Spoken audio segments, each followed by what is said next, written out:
Who feeds the world? Farmers and grocers or God? The answer is yes. It is Christ who teaches our children and builds our homes. It is Christ who checks your blood pressure and changes bedpans. It is Christ who bends conduit and welds together metal frames in a workshop. He performs gritty, day-to-day work through a myriad of vocations. He does it all, and he accomplishes it through you. He puts us on as if we were his masks so that he can intimately love his people. But we don't always think about our daily work or roles in this way, do we?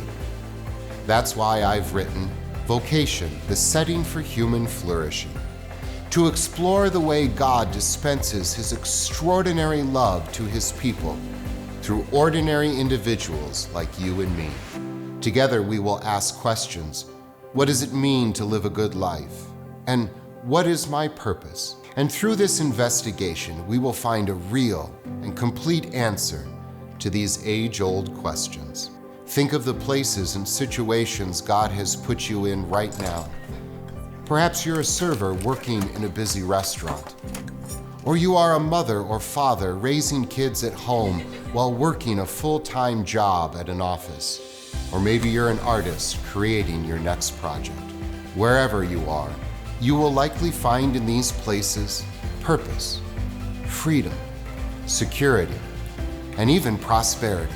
Thankfully, Christ has freed us from working to earn his favor. And not only are we now free from, we are free for.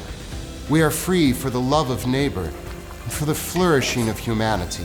We are free to lose ourselves in the craft of our vocation, to find pride in our work, and to venture all things.